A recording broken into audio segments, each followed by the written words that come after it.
Ya, Assalamualaikum warahmatullahi wabarakatuh. Waalaikumsalam warahmatullahi Ya, wabarakatuh. bismillahirrahmanirrahim. Alhamdulillahirrahmanirrahim. Assalatu wassalamu ala rasulillah wa ala alihi washabihi ajma'in. Amma ba'du.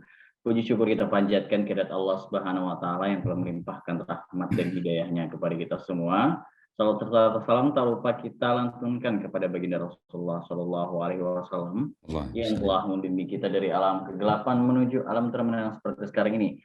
Ya, jamin dirahmati Allah Subhanahu wa taala, kembali lagi dengan saya Sinar Ranata dalam channel Umat TV. Pada kesempatan kali ini insya Allah kita akan membahas kembali program kita Bincang-Bincang Sehat dengan tema efek posisi duduk W pada anak-anak. Acara ini diselenggarakan oleh International Islamic Medicine Forum dan Wahdah Inspirit Zakat Jakarta dan juga Umat TV. Tentunya dimana Allah Subhanahu wa taala pada kesempatan kali ini yang akan membersamai kita, pemateri kita pada kesempatan kali ini adalah Insinyur Haji Tata Saputra MM. Beliau merupakan anggota Majelis Pakar IMF International Islamic Medicine Forum. Ya, untuk memanfaatkan waktu yang ada, marilah sama-sama kita sambut Ustadz kita, yakni Insinyur Haji Tata Saputra MM untuk membawakan materinya pada kesempatan kali ini. Kepada beliau kami persilahkan. Baik, terima kasih Pak Nata. Assalamualaikum warahmatullahi wabarakatuh. Alhamdulillah, wassalatu wassalamu ala rasulillah wa ala alihi wa sahbihi ajma'in. Amma ba'd. Yang pertama dan paling utama, di malam yang penuh dengan keberkahan ini, mari kita sama-sama tundukkan sesaat rasa syukur kita atas nikmat sehat yang malam hari ini masih diberikan kepada kita semua. Salawat serta salam semoga tercurah kepada qudwah hasanah kita, manusia mulia yang sengaja Allah turunkan ke muka bumi ini untuk menjadi teladan bagi kita semua yang mengajarkan kebaikan dan kebaikan saja. Di awal pertemuan ini, saya mengajak kepada kita semua untuk mari sama-sama kita doakan apa yang tadi dilaporkan oleh Dr. Jen tentang keadaan musibah yang ada di Cianjur. Mudah-mudahan doa kita akan menjadi doa yang makbul. Mereka diberikan kesabaran dan korban-korban yang ada mampu bertahan dan tetap senantiasa dekat dan mengingat Sang Pencipta Allah Subhanahu wa taala. Terima kasih kepada Pak Yudi, Pak Nata, dan tentunya IMF dan Umat TV serta WIZ, ya, Wahdah Infak Zakat, yang telah memberi kesempatan kepada saya pada malam hari ini untuk hadir menyampaikan sebuah materi yang tentu materinya adalah materi yang ditunggu-tunggu. Mudah-mudahan ini adalah bagian yang akan memberikan manfaat pada malam hari ini kepada kita semua, insya Allah. Saya akan sampaikan beberapa hal di sini. Sebentar.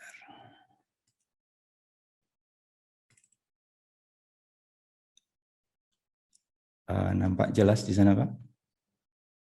Kelihatan. Kelihatan ya, sebentar. Sorry, bukan yang ini. Tadi sudah dikirim, tapi karena ada film, saya ingin apa ini? Share sebentar. Stop share.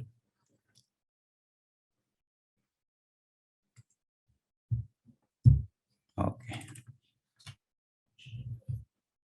Insyaallah ini ya. Baik. Bismillahirrahmanirrahim. Kita akan memulakan di awal slide. Efek posisi duduk W pada anak-anak. Bapak dan Ibu, para peserta Zoom pada malam hari ini, fenomena pada belakangan hari ya, sering kita mendapatkan keluhan anak-anak yang duduk W, kemudian dia setelah itu mengakibatkan berbagai hal yang sangat mengganggu pada tumbuh kembang anak-anak kita. Saya akan mengawali dengan pertanyaan, mengapa anak-anak suka dengan duduk posisi W ini? Nah, anak-anak yang duduk pada posisi W ini adalah posisi yang sangat mapan, yang sangat nyaman, karena ketika duduk seperti ini, maka gerakan-gerakan dia, baik ke arah kiri, ke arah kanan, ya, ke arah depan, dan bahkan saat dia berputar, ini akan memudahkan dia pada saat dia membuat manuver, ya, manuver-manuver pada saat dia bermain di lantai tentunya. Nah, posisi ini adalah posisi yang paling disukai anak-anak. Namun, Bapak dan Ibu sekalian, ketika kita memahami bahwa duduk W ini lebih stabil dan mantap lah buat dia itu ya, karena merasa bahwa aman seperti itu, kemudian mudah untuk berputar dan dia lebih lagi fokus kalau dia bermain itu, karena semua sudah bisa diraih dengan gerakan-gerakan sederhana dari posisi duduk W ini. Namun Bapak dan Ibu sekalian, mari kita lihat ada beberapa efek yang negatif. Yang keseharian saya, alhamdulillah saya berpraktek untuk terapi tulang belakang, dan gejala yang terjadi pada anak-anak duduk posisi W ini, yaitu yang pertama mudah terjatuh. Kenapa demikian? Kenapa dia mudah terjatuh? Sebagai sebuah ilustrasi, nanti saya akan putarkan videonya. Anak-anak yang duduk pada posisi W itu rata-rata ketika dia berdiri, maka ibu jari kaki dengan ibu jari kaki kiri dan kanan itu saling berdekatan atau menghadap ke arah dalam, ya, sehingga ketika dia berjalan atau apalagi kalau berlari, dia mudah sekali untuk imbalance, ya, hilang keseimbangan sehingga dia mudah jatuh. Ini yang dikeluhkan orang tua, ya, daripada anak-anak yang sering duduk pada posisi W ini adalah, kok anak saya cepat lelah ya, kok anak saya mudah jatuh ya. Kemudian kok anak saya sepertinya tidak terlalu tahan untuk berdiri lama. Nah, nanti saya akan jelaskan satu persatu. Dan kemudian dia sering mengeluhkan pada di bagian betis pahanya itu luar biasa, sering merasa bahwa dia sakit kaku setelah bermain, seperti itu. Dan yang terakhir itu bisa terjadi dia shorten atau pemendekan pada otot secara permanen. Jika itu dilakukan secara terus-menerus, ya, tanpa ada kontrol daripada orang tua. Nah, Bapak dan Ibu sekalian, beberapa bagian yang kita pahami bahwa apabila mereka sering duduk pada pada posisi W, maka perhatikan bagian bawah, ya, di sekitar betis di sini, ini dia akan berputar ke bagian dalam. Sementara di bagian atas atau di tulang femur faha, dia berputar ke arah luar. Maka posisi-posisi ini adalah posisi jika terus-menerus dilakukan akan sangat merugikan kepada tumbuh kembang anak-anak. Seperti itu. Dan saya akan putarkan satu video. Coba perhatikan, beginilah cara jalan dan bentuk kaki anak yang biasa duduk pada posisi huruf W seperti ini, ya. Seperti ini. Perhatikan ibu jari kiri dan kanan dia menghadap ke bagian dalam. Sehingga ketika dia berjalan nampak seperti itu. Maka kalau dia terkena dorongan teman-temannya, dia akan merasa sangat kesakitan, ya, seperti itu.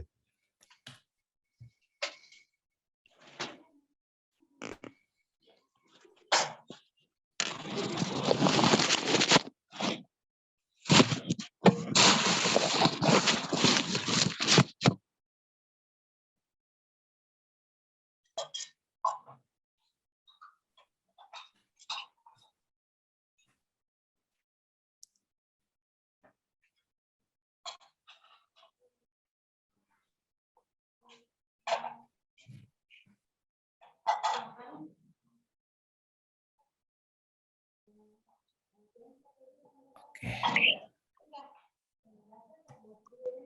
Berikutnya.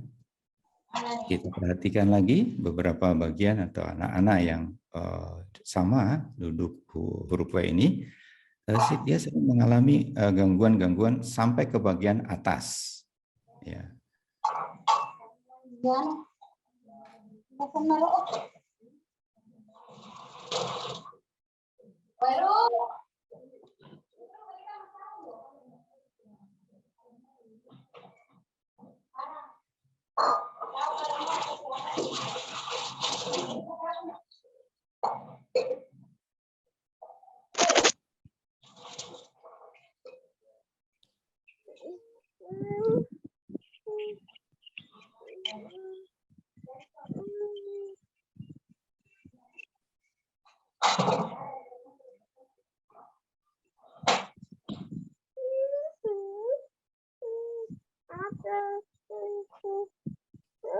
Oke. Ini berikutnya Bapak dan Ibu sekalian. Jadi kita nih kepada anak-anak yang mengalami gangguan seperti itu, terkadang kesedihan orang tua itu datang ketika anak-anak nggak mau untuk diterapi, ya.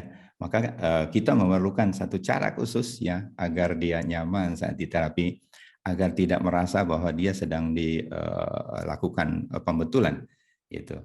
Jadi cara-cara khusus inilah yang kadang-kadang membuat kita harus tiba-tiba menjadi seperti anak-anak ya.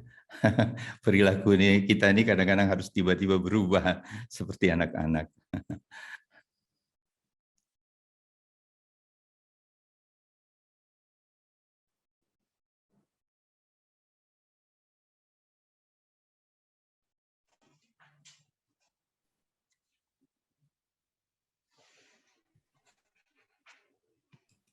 Ketika kita sudah menyatu dengan anak-anak, maka disitulah kesempatan kita untuk mengurai bagian-bagian mana yang sangat diperlukan untuk kita reposisi.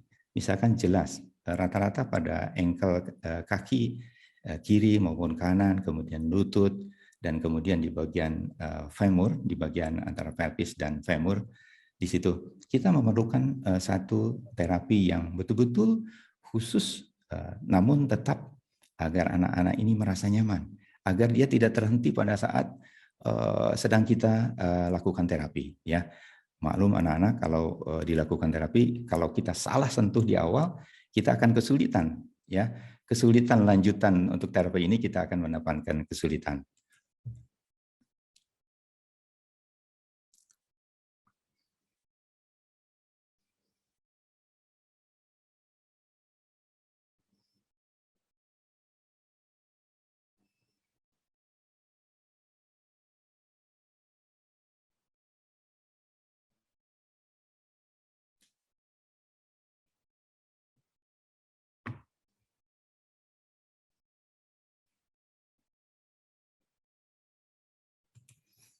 Nah, kemudian Bapak dan Ibu sekalian, pada bagian-bagian tertentu kita harus menjelaskan juga. Ini yang saya ingin katakan bahwa inilah edukasi kita kepada orang tua.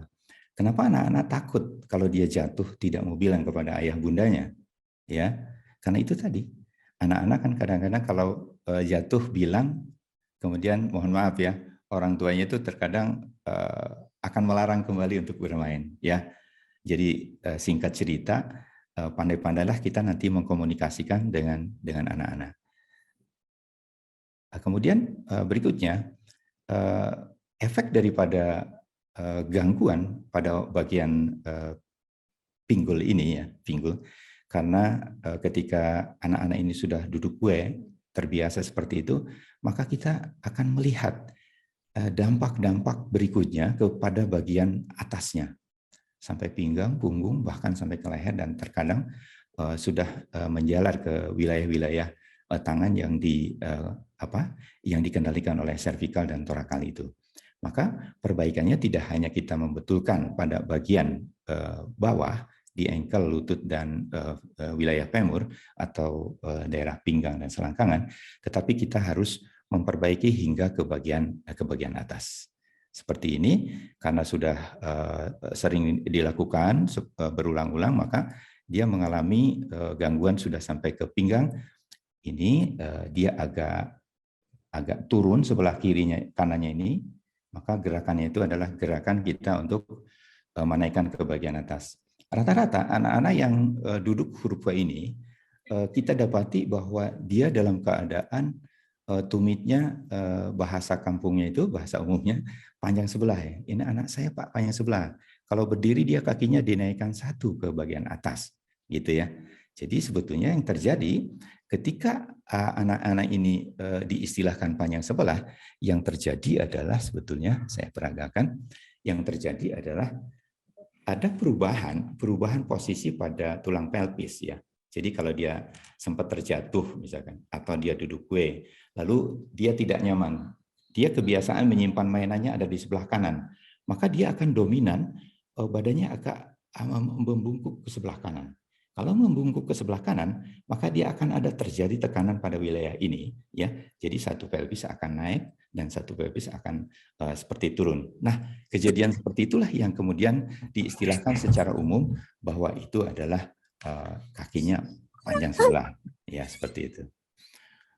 Kemudian pada usia berapakah anak-anak kita boleh perlakukan ya dalam hal memperbaiki posisi duduk posisi W ini? Saya rasa kalau pertanyaan itu saya akan menjawab dengan kalimat bahwa sejak dia merasa ada keluhan. Bagaimana tahu ada keluhan? Biasanya orang tua yang sehari-harinya menggendong, melihat ya, atau mungkin ada asisten di rumah, dia akan melihat kok agak aneh ya, kok agak murung, kok dia tidak enak ketika dia tidak nyaman ketika dia duduk atau dia berada pada satu posisi seperti itu. Maka yang seperti itu perlu kita kewaspadaan, kehati-hatian kita ketika anak-anak kita ini perlu mendapatkan segera perbaikan. Ya.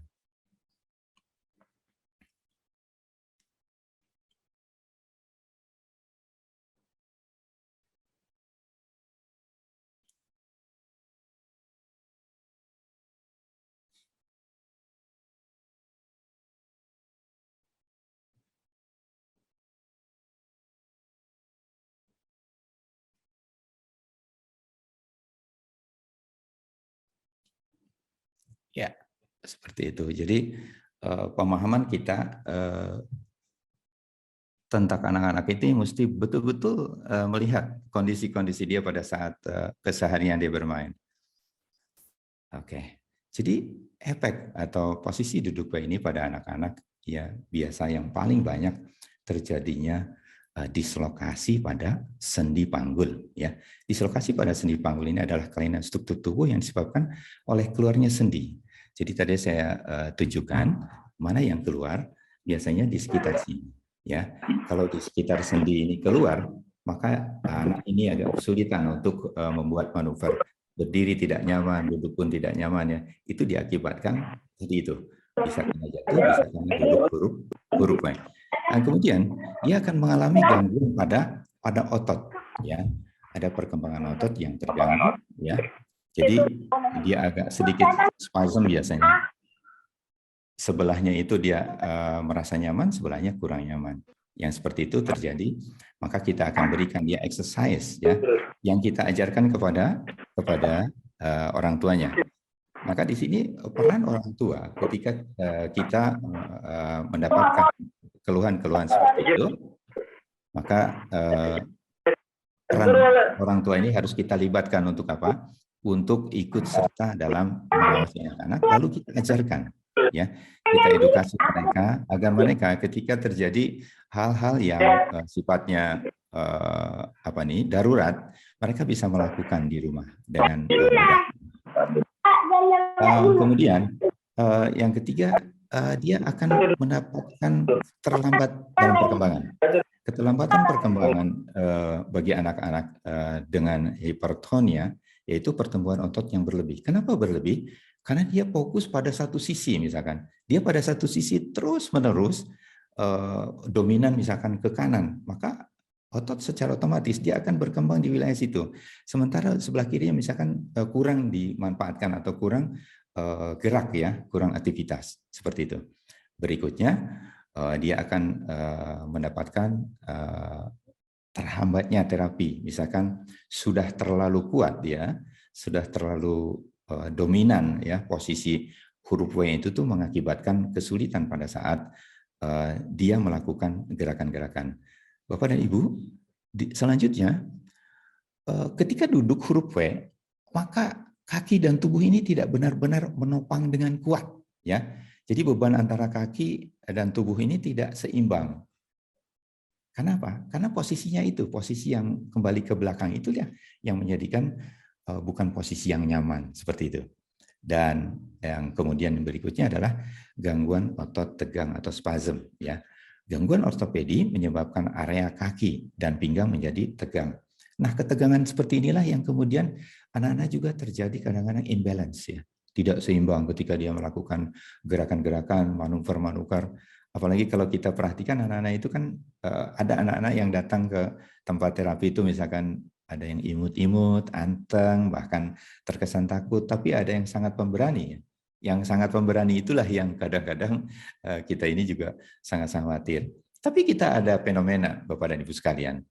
Anak-anak yang seperti itu, yang sebutlah dia agak aktif ya, tidak super aktif, agak aktif.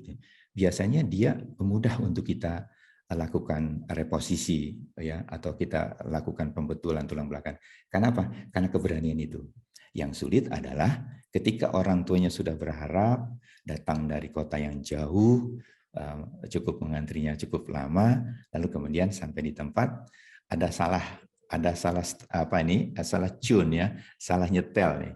Kadang-kadang kan gini, Bapak dan Ibu sekalian, ini ada fenomena ya. Mohon maaf nih, Bapak Ibu ini kadang-kadang sudah lelah, capek, menunggu lama, anak mulai rewel ya. Begitu masuk ke ruangan terapi, salah sentuh bahasa saya. Kenapa salah sentuh? Misalkan saya sudah begitu melihat anak-anak masuk itu, saya selalu mengatakan kalau yang laki-laki, "Hai anak ganteng, mari masuk sini sayang. Ayo kita senam." Itu kalau yang perempuan masuk pasti jangan ketukar ya. Jadi kalau perempuan masuk, cantik, ayo masuk sini, seperti itu. Nah, kadang-kadang pujian seperti itu tidak langsung direspon oleh anak-anak, ya. Kemudian mundur, bahkan ada terkesan takut. Lalu apa yang terjadi? Orang tuanya salah colek nih, Bapak dan Ibu sekalian. Salah colek gimana? Didorongnya anak itu, ayo cepat, ayo cepat, udah lama ngantri. Di luar banyak orang yang nunggu. Kejadian seperti ini, kadang-kadang itulah yang menjadikan kemudian anak ini berubah. Yang tadinya masih tenang, nyaman, tiba-tiba dia harus berubah menjadi menolak sama sekali. Ini terkadang fokus kita kepada apa yang mau kita lakukan, kadang-kadang perlu kesabaran penuh ya. Kenapa? Karena pasti kita memerlukan waktu untuk meredakan anak-anak itu. Belum lagi mohon maaf kadang-kadang nggak kompak nih, ayah sama ibu nggak kompak ya.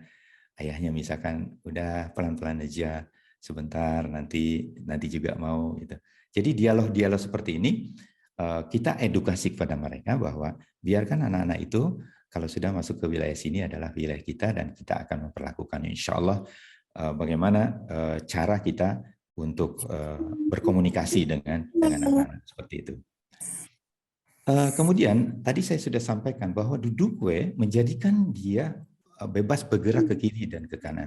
Tetapi ketika dia pada posisi tertentu dan dia lebih dominan sebelah kanan, semua mainannya disimpan sebelah kanan, kemudian minumnya sebelah kanan, mainan lainnya juga disimpan sebelah kanan, maka dia akan dominan, maka gerak bilateralnya ini, koordinasi bilateral kiri dan kanan menjadi dia seimbang ya.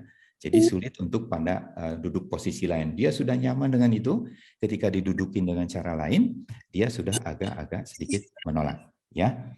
Kemudian berikutnya, ini dalam waktu yang panjang, ini bisa akan mengakibatkan gangguan reproduksi. Bagaimana bisa seperti itu? 4 tahun belakangan, Bapak dan Ibu sekalian, saya mendapatkan pasangan-pasangan mereka yang belum mendapatkan keturunan. Ya, ternyata pada kronologis kisah atau kronologis sejarahnya dia ada beberapa yang disebutkan bahwa masa kecil memang dia sering duduk seperti itu. Kemudian saya lihat setelah dewasa dan dia berkeluarga pun masih nampak cara jalan seperti itu. Dalam 2-3 kali pertemuan ketika kami membetulkan mereposisi, posisi femur untuk kembali reposisi ke tempat semula, gitu ya. Yang didapatkan dalam tahun kedua saya mendapatkan mereka datang, alhamdulillah ya, alhamdulillah sudah menggendong momongan. Artinya apa? Dia mengatakan dulu ketika saya mohon maaf berhubungan gitu ya, saya selalu jatuh pada minggu kesekian, ya, jatuh lagi, lepas lagi, gugur lagi, seperti itu. Nah, saya meyakini bahwa posisi di pelvis ini, posisi ketika posisi femur dilipat ke huruf W itu memang akan terjadi perubahan yang luar biasa di wilayah tulang pelvis ke arah tulang rahim, seperti itu. Jadi Bapak dan Ibu sekalian, efek daripada posisi duduk ini pada anak-anak bisa sampai terjadi ke wilayah-wilayah pada usia-usia berikutnya. Lalu apa yang kita lakukan Bapak dan Ibu sekalian kepada mereka? Tentulah kita harus memberikan edukasi, ya, harus memberikan pencerahan kepada mereka agar mereka paham betul apa yang harusnya dilakukan oleh kita kepada keluarga. Yang pertama, ketika duduk, ya, kita membangun komunikasi ini harus bagus betul dengan anak-anak.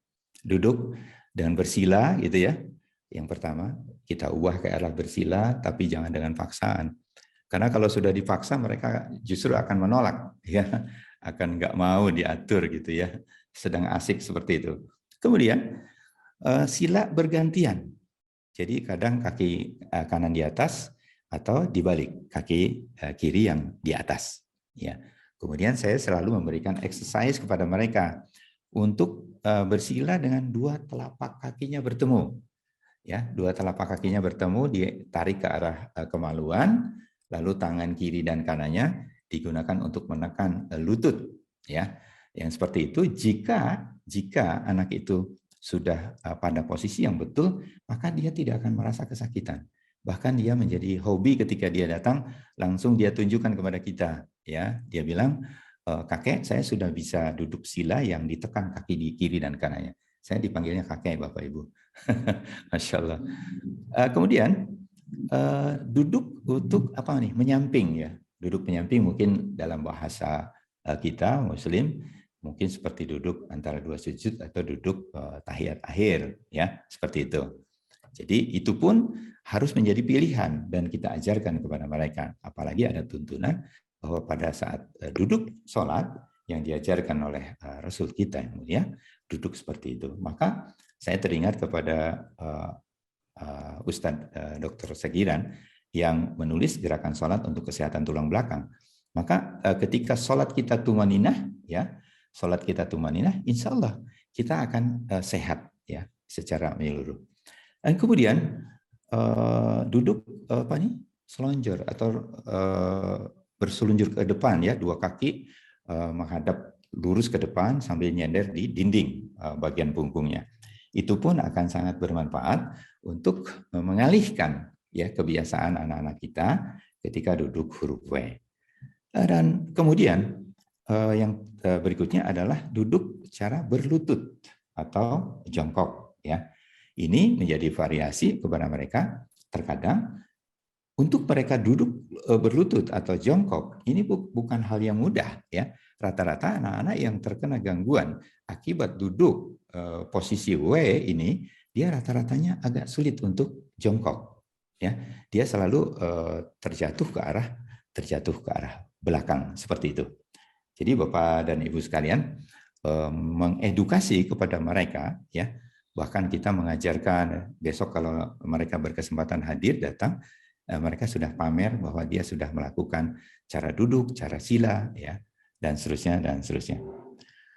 Seperti itu. Dan yang berikutnya, Bapak Ibu sekalian, saya ingin sampaikan banyak faktor yang pada hari-hari belakangan orang-orang yang seperti ini, yang terbawa sampai pada usia dewasa, ya. Saya mendapatkan bahwa mereka ketika mohon maaf, ya, datang menstruasi bagi ibu-ibu itu sedikit mengalami gangguan, ya, baik dari sisi jumlah maupun dari sisi tepat waktu, ya, seperti itu. Dan alhamdulillah dengan gerakan-gerakan yang dilakukan dengan manipulasi di sekitar tulang femur dan pelvis dilakukan, kemudian memperbetulkan di wilayah lutut dan ankle, kemudian kita berikan hentakan, tarikan agak keluar seperti itu, insya Allah bisa memberikan kenyamanan kepada mereka. Dan dari laporan beberapa pasien atau beberapa pengguna jasa layanan daripada pembetulan tulang belakang ini mengalami perbaikan yang signifikan. Sebagai pembuka mungkin itu, saya kembalikan sementara mungkin kepada moderator, waktu yang diberikan nanti kita sampai pukul berapa, monggo silahkan. Pak Nata. Terima kasih Ustadz Tata yang sudah memberikan ilmu yang sangat bermanfaat tentunya bagi kita semua. Nah, bagi jamaah atau Bapak Ibu sekalian yang ingin bertanya terkait dengan materi kita pada kesempatan kali ini, kami persilahkan nih untuk raise hand, dan boleh juga nih kalau tidak mau raise hand atau masih malu-malu berbicara di Zoom, silahkan bertanya di ruang chat Zoom dengan ketik pertanyaannya. Ya, ada yang ingin bertanya? Silahkan raise hand. Oke, ada Pak Uda Optik nih. Ya, silahkan Ustadz. Silahkan Pak Uda Optik. Assalamualaikum warahmatullahi wabarakatuh. Waalaikumsalam warahmatullahi wabarakatuh. Salam kangen Pak Tata. Masya Allah. Udah Opik, salam kangen juga dari Jogja. Masya Allah. Gimana udah? Ditunggu-tunggu ini acara. Karena untuk datang ke Jogja nampaknya agak kesulitan nih. Masya Allah. Iya, silakan. Iya, alhamdulillah Ustadz dapat ilmu, diingatkan kembali banyak insight baru yang didapat di majelis ini. Amin, amin. Menambah kesanah wawasan, terutama edukasi ya, bahan edukasi untuk klien-klien yang datang. Karena ternyata selama pandemi 2 tahun terakhir itu memang banyak kasus ini terjadi. Karena banyaknya terkondisikan belajar di rumah, kerja di rumah, mengajar. Bukan hanya anak saja ternyata, juga orang tuanya pun ada yang mengeluhkan hal yang sama.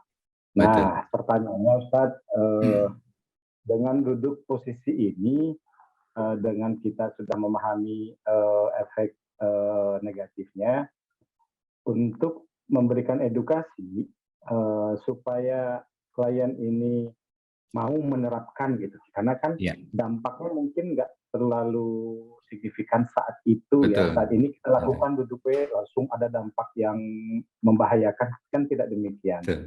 Nah, artinya di sini kan merubah habit ya Ustadz ya. Nah, itu mungkin minta tips atau apa kira-kira yang bisa membuat mereka mau merubah kebiasaan. Karena ada juga orang tua yang melihat anaknya dengan posisi tersebut cuek-cuek saja begitu, Pak. Ya, saya rasa memang kita perlu data yang cukup ya. Seperti tadi di tayangan pertama yang saya putar, itu adalah bentuk kaki ketika dia duduk huruf W ya, duduk posisi W. Dan sangat nyata nampak di situ bahwa di bagian dalam jempol kaki ini depan ya, dia masuk ke dalam dan itu anak rawan sekali jatuh, itu rawan sekali. Kenapa? Kalau dikejutkan oleh teman-temannya dari belakang, dia langsung nyungsep gitu. Nah, yang bahaya adalah kalau dia sering terjatuh, maka bukan hanya wilayah-wilayah yang tadi dikeluhkan, tetapi dia akan berimbas ke bagian atas. Bayangkan, kalau kita misalkan satu sisi, pelvis kita tinggi sebelah, ya, itu akibat jalan ke dalam itu, ini perubahan di wilayah sini ini akan sangat mengganggu. Sementara kita tahu bahwa gravitasi bumi itu tegak lurus. Ya, kalau terjadi kemiringan, nggak mungkin orang akan ngikut miring nih. Miring ke sini, tulangnya ikut miring, jalan begini nggak mungkin. Mau tidak mau, ya dia akan menyeimbangkan. Kemudian dia membuat tegak lurus dengan gravitasi bumi. Seperti ini. Maka yang terjadi adalah gangguan bukan hanya terjadi pada wilayah bawah, maka akan terjadi juga pada bagian atas. Nah, bagaimana mengedukasi mereka? Dengan data-data tentunya. Ya, kita mesti rajin tuh. Rajin mendokumentasikan. Ya, kalau milik kita ada, milik kita. Kalau tidak ada, dilihat di beberapa sosial media ya. Kalau di Instagram saya, insya Allah banyak anak-anak contoh yang sudah seperti itu, dan Masya Allah itu sangat signifikan jika kita mampu melakukan seperti itu, kebahagiaan mereka, kekhawatiran mereka ya. Jadi kita kadang-kadang mereka bukan tidak khawatir sesungguhnya karena mereka tidak paham. Maka penting hal seperti ini sering kita ulang-ulang, kita sampaikan bahaya daripada duduk goyang. Sungguh pun para peneliti masih berbeda pendapat tentang ini, tapi kenapa tidak mengambil yang paling aman saja? Karena sudah cukup banyak contoh yang kesulitan mereka membetulkan pada saat masa pertumbuhan sudah lewat. Misalkan kalau pertumbuhan tulangnya sudah melewati 17, 20 sana, agak sulit kita membetulkannya. Ya, seperti itu. Mungkin itu Kang Uda Wafik dari Bandung. Hatur nuhun sudah partisipasi hadir di sini. Allah, barakallah fiik, barakallah fiik.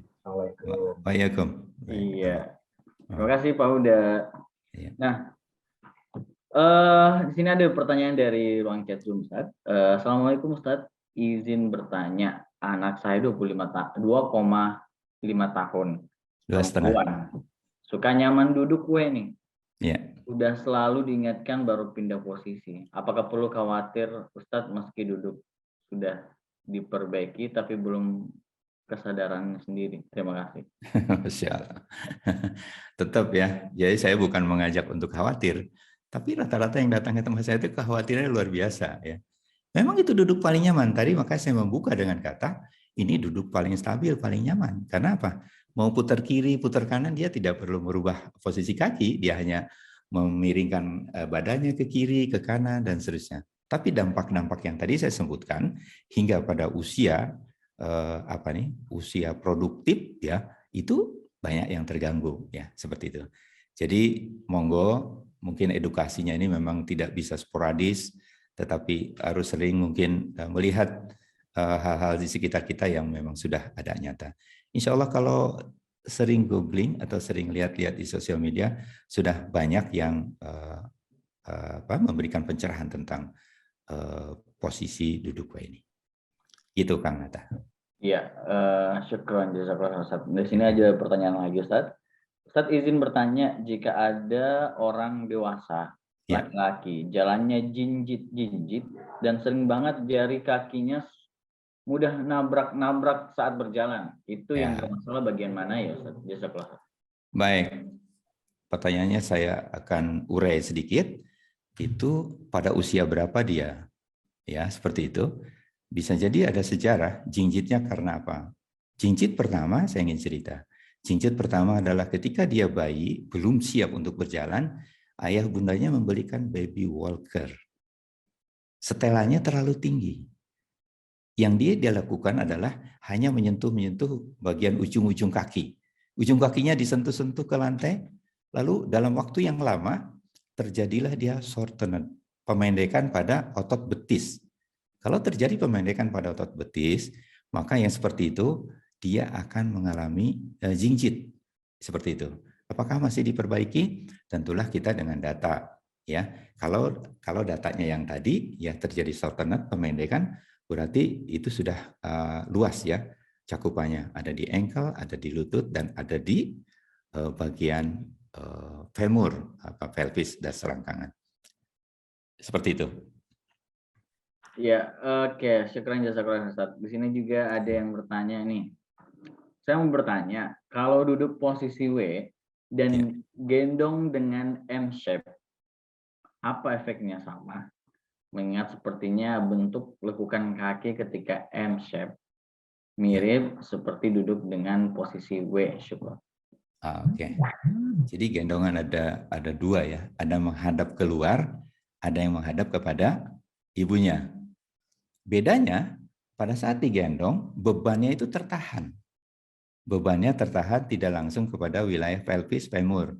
Jadi wilayah bokongnya itu agak ditarik ke atas. Beda dengan duduk. Duduk itu pembebannya habis ke bawah dan ditahan sendiri. Tetapi kalau dia digendong seperti itu, maka beban ke wilayah, saya tunjukin ya. Bedanya ini Pak. Jadi kalau duduk sendiri ini yang menahan langsung. Ini nahan langsung. Tapi kalau digendong seperti itu, baik menghadap ke arah kita maupun dibalik, itu kan ada yang suka dibalik ke depan ya, seperti itu. Ini beda Pak. Bebannya itu tidak sepenuhnya. Ini tidak menerima beban langsung dari beban tubuh di atasnya. Mudah-mudahan dipahami seperti itu. Jadi lebih aman kalau gendongan itu, tapi kalau duduk itu langsung beban semua di situ. Kalau gendongan ditarik ke atas. Itu Pak Nata.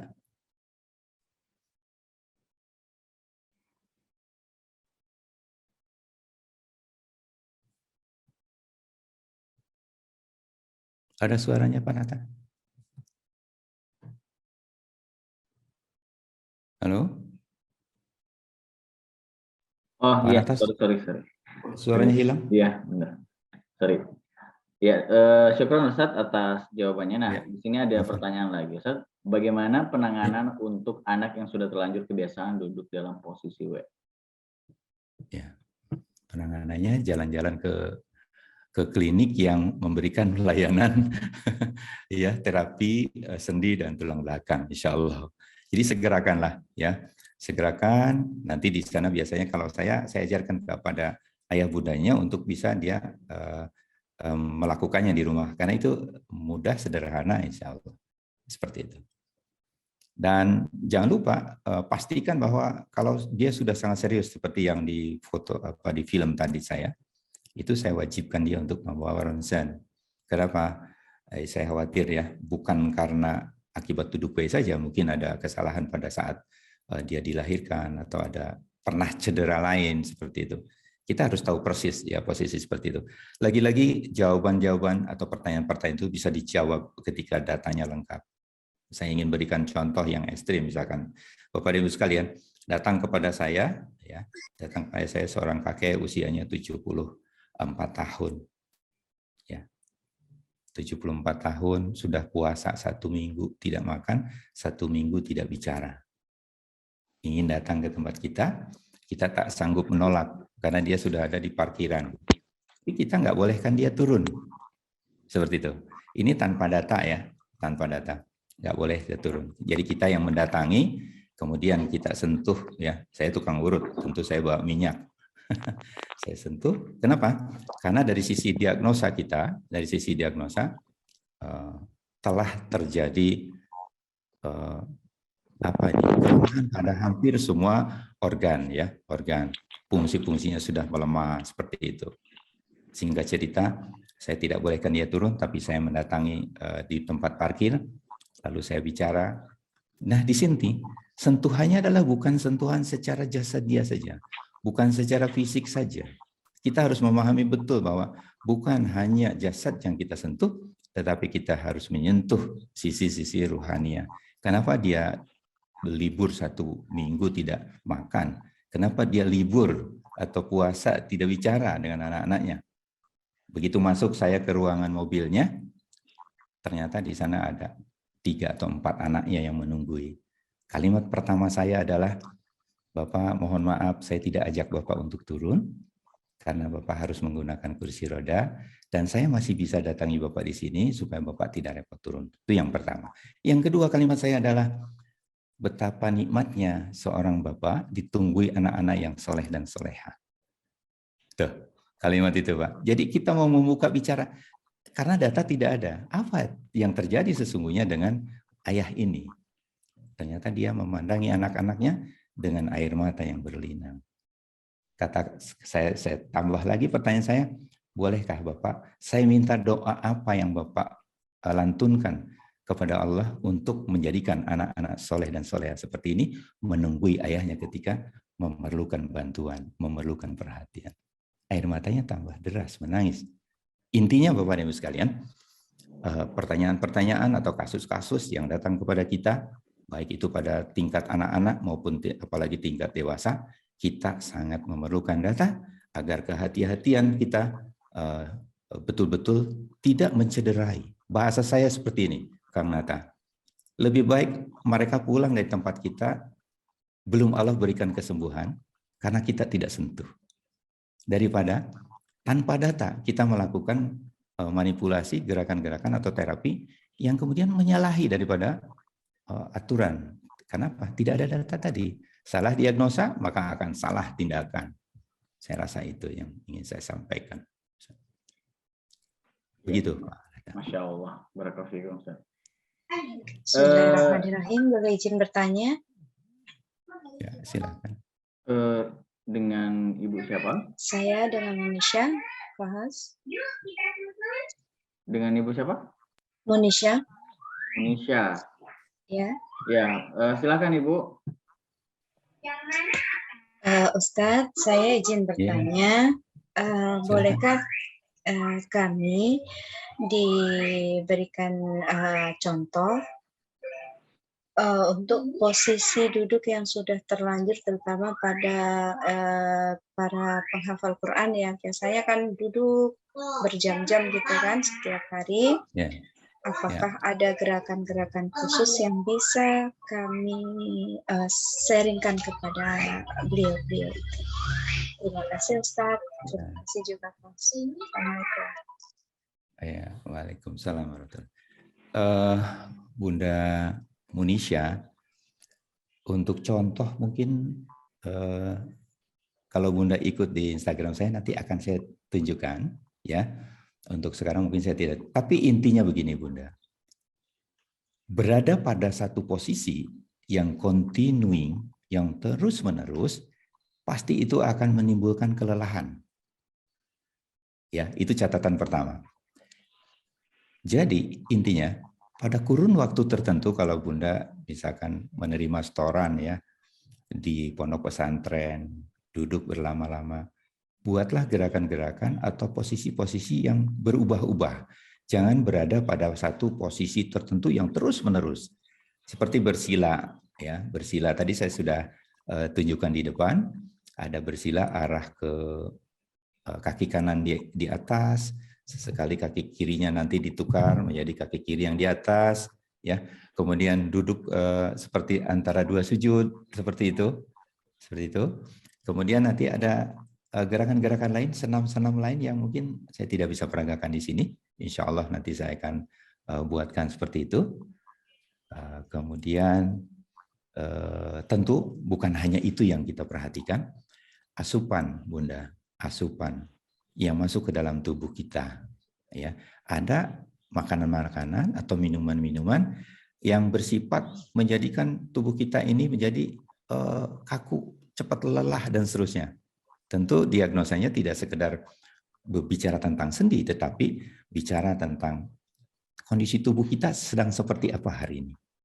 Bunda yang biasa duduk di bawah, mungkin kalau alasnya kurang tebal, bisa jadi suhu atau rasa dingin itu naik ke dalam tubuh. Rasa dingin itu pun menjadikan ya sirkulasi terhambat. Ya, apalagi kalau mengalami gangguan pada wilayah-wilayah organ ya, yang menjadikan sirkulasi menjadi tidak terlalu baik. Maka kita perlu secara umum, jadi saya ingin jelaskan kepada Bunda kenapa jawaban saya seperti ini.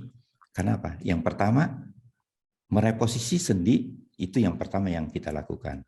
Tetapi memberikan asupan kepada tubuh yang sesuai dengan kondisi saat itu sangat penting. Diagnosanya biasanya mohon maaf kita melalui lidah ya, yang dilakukan oleh istri saya tentu, beliau yang di bidang itu.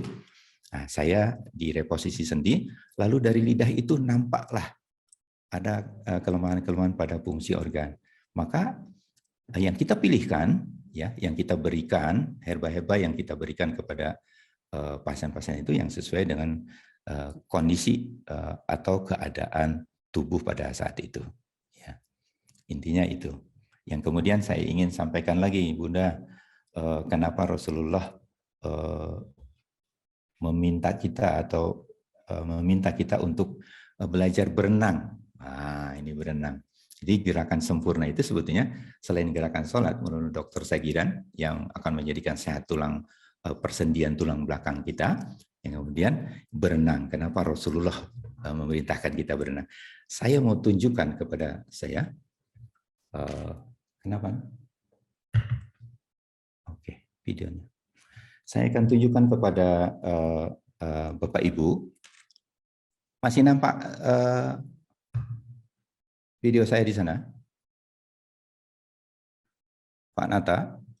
Suara saya masih bisa didengar? Suara masih bisa terdengar, Ustaz. Okay. Cuman apa sih posisi kayak ke mute gitu, nggak ada gambarnya stuck.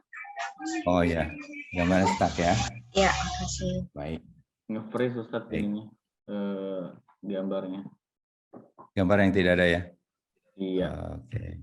Sebentar Pak, saya settingnya. Masya Allah. Mohon maaf. Oke. Oke, mohon maaf juga Ustaz, tadi keluar, alhamdulillah. Tadi untuk yang slide-nya itu juga nggak muncul yang awal-awal Ustaz. Yang awal-awal tidak muncul? Iya, terima kasih. Baik. Begitu mungkin Bunda, kita akan berikan jawaban, nanti Bunda boleh DM dengan saya, direct message, untuk saya jelaskan lebih sempurna lagi, lebih banyak lagi. Dan ternyata itu tadi, mohon maaf, kameranya, baterainya kayaknya off. Masya Allah, mohon maaf Kang Nata sama Bunda Indonesia. Saya rasa itu. Jadi tadi saya mau jelaskan renang Pak, sedikit ya, boleh? Jelaskan renang. Bapak Ibu, kenapa Rasulullah perintahkan kita untuk renang? Ternyata Bapak dan Ibu sekalian, ketika kita nyemplung ke air, bahasanya sederhana itu, gravitasi pada saat masuk ke air ini hampir zero. Dia hampir tidak ada tekanan dari kiri, kanan, depan, belakang. Yang terjadi adalah kita mengambang di sana. Nah, pada saat mengambang itulah, maka persendian-persendian ini yang mengawal saraf-saraf di tulang belakang, dia rilis. Ya, dia rilis, dia tidak mendapatkan tekanan. Maka ketika kita mengepakkan kaki kiri, kanan, tangan kiri dan kanan, ya, seakan-akan sedang terjadi tarik-menarik depan belakang. Dengan tarik-menarik inilah maka yang terjadi adalah berkurangnya tekanan-tekanan atau ketegangan pada wilayah ruas-ruas tulang belakang, yang dimana setiap ruasnya adalah mengawal satu organ daripada tubuh kita ini. Seperti itu. Saya rasa itu mungkin yang bisa saya jelaskan. Monggo silakan Pak Nata dilanjutkan. Ya, masih bisa menerima pertanyaan Ustaz? Boleh, silakan. Ya. Ini ada pertanyaan lagi Ustaz. Bisa lagi. Izin bertanya Pak, berapa kali atau berapa lama terapi yang diperlukan bagi anak yang terlanjur kakinya pendek sebelah karena pinggulnya naik, usia anak-anak 6 tahun? Terima kasih atas Baik, terima kasih pertanyaannya. Jadi untuk menjawab pertanyaan ini, saya selalu mengatakan berapa kalinya itu tergantung nanti kondisi. Ada anak-anak yang baru terjadi, kemiringannya itu belum terlalu hebat ya. Misalkan baru dalam hitungan bulan, belum sampai tahun. Tapi ada yang sudah 4 tahun, ya 3 tahun. Hitung-hitungan itulah yang kita tidak bisa prediksi. Tapi rata-ratanya dalam 1, 2, sampai 3 kali insya Allah itu sudah nampak ya perubahannya. Insya Allah seperti itu. Jadi lihat kondisi tiap anak akan berbeda. Nanti dari postur akan nampak gini Pak Nata. Ada yang kurus banget. Kurus itu mudah Pak dibetulkan. Tapi kalau kita sudah reposisi balik ke tempat semula, tetapi ada kelemahan pada fungsi pengawalan. Jadi urat otot sendi itu dikawal oleh organ pengawalnya ada di dalam. Nanti kalau dia melemah, maka dia mudah berubah lagi. Gitu.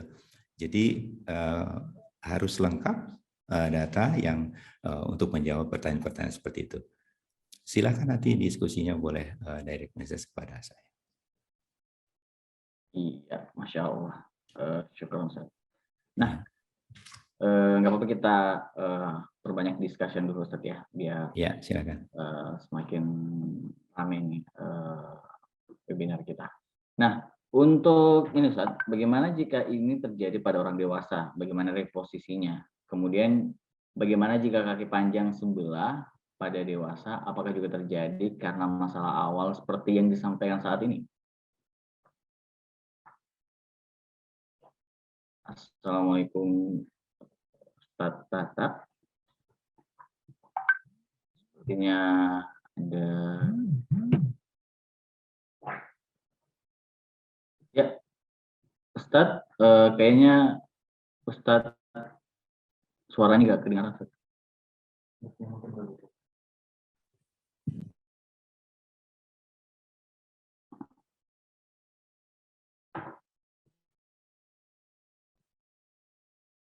Masih belum kedengaran.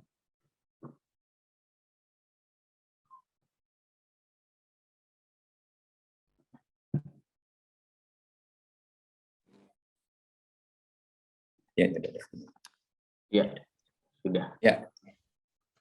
Nih, ini ada trouble tadi agak terputus. Mohon maaf. Iya. Ya silakan Pak, diulang Pak. Iya.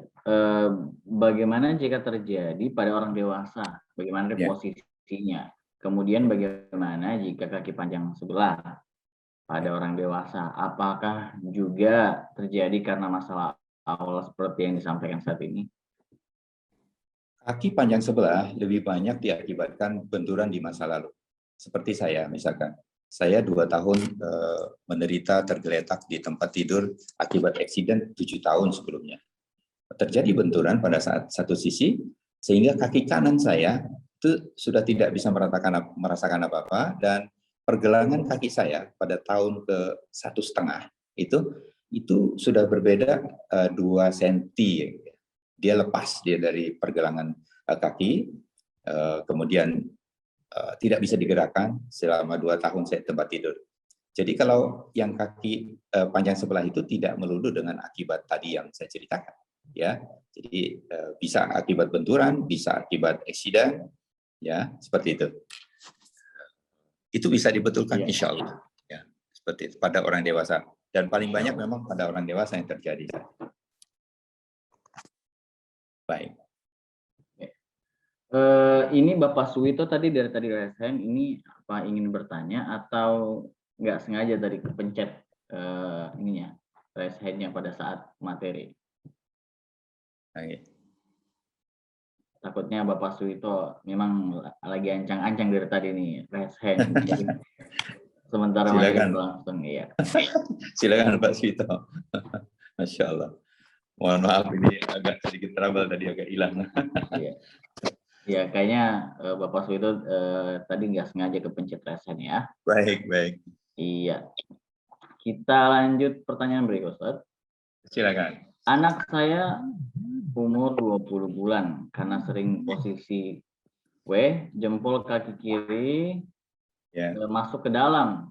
Diagnosa dokter adalah flat foot. Disarankan menggunakan sepatu koreksi. Apakah bisa ditreatment, ada treatment tambahan? Insya Allah. Ya, seperti itu flat foot, Pak. Jadi permukaan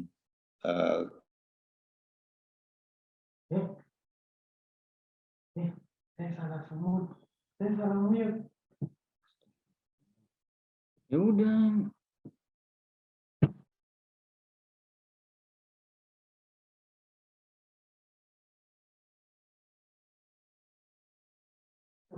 Sebentar Ustadz, ada ini kesalahan panitia, bentar.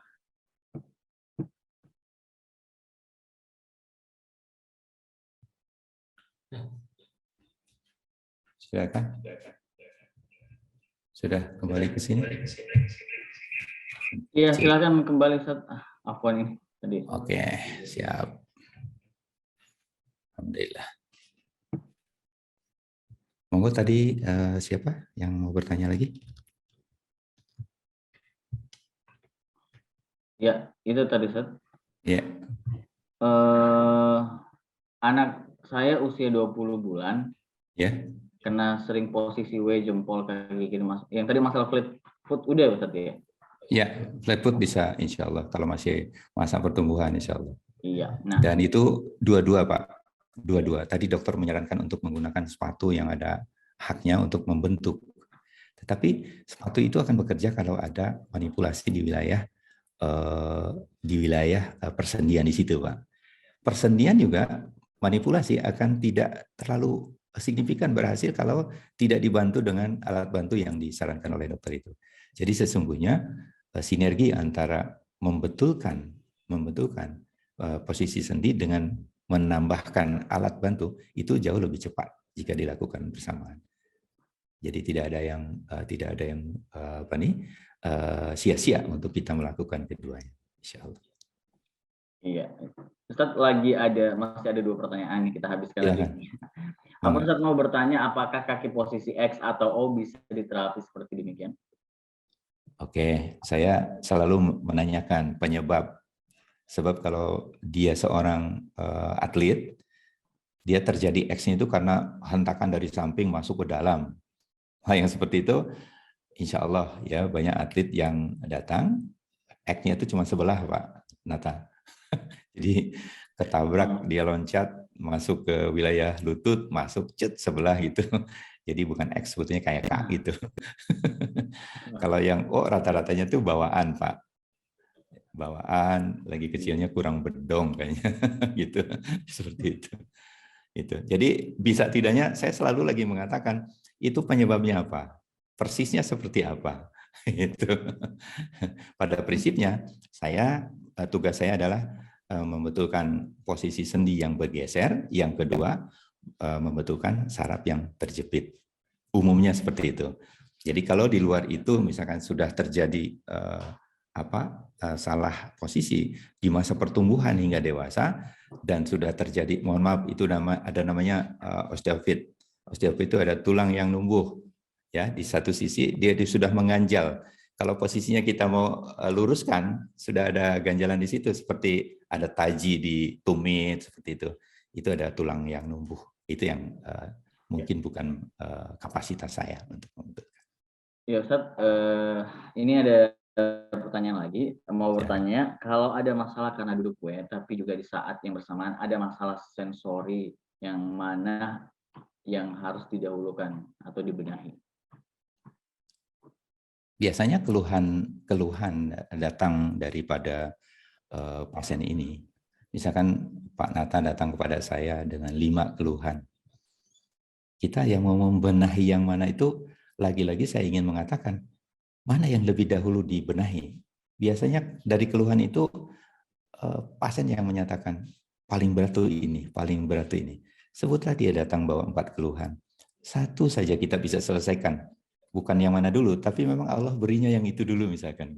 Itu saja sudah menenangkan. Jadi kalau seperti itu kita pahami, saya di struktur persendian gitu. Nanti kalau sudah lari kepada saraf sensorik dan seterusnya. Dan saya selalu mengatakan kapasitas saya jika tidak mencukupi, maka saya selalu menyarankan untuk monggo mencari alternatif seperti misalkan akupuntur, ada bekam, ya, ada terapi-terapi yang lain yang mendukung kepada ini.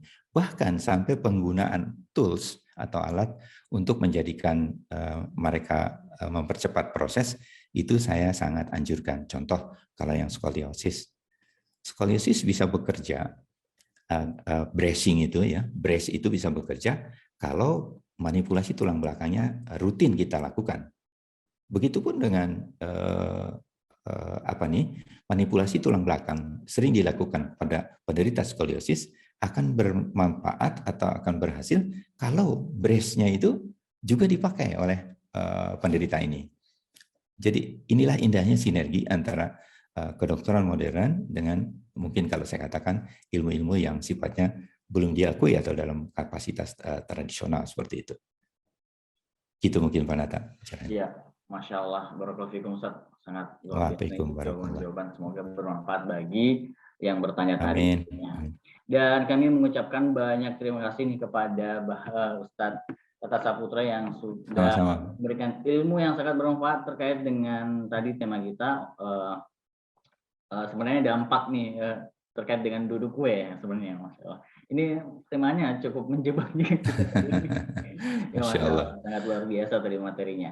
Nah, untuk juga kepada seluruh para peserta yang hadir pada kesempatan ini kami mengucapkan banyak terima kasih, barakallahu fikum, jazakallahu khairan, dan juga kepada tim kreatif Umat TV dan juga kepada panitia Wahda Inspirasi Zakat Jakarta yang sudah memberikan sumbangsinya dalam acara kita pada kesempatan kali ini, juga International Islamic Medicine yang sudah bekerja sama juga dengan Wahda Inspirasi Zakat Jakarta tentunya. Barakallahu fikum, kita tutup Ustaz webinar kita pada kesempatan kali ini dengan doa kafaratul majelis.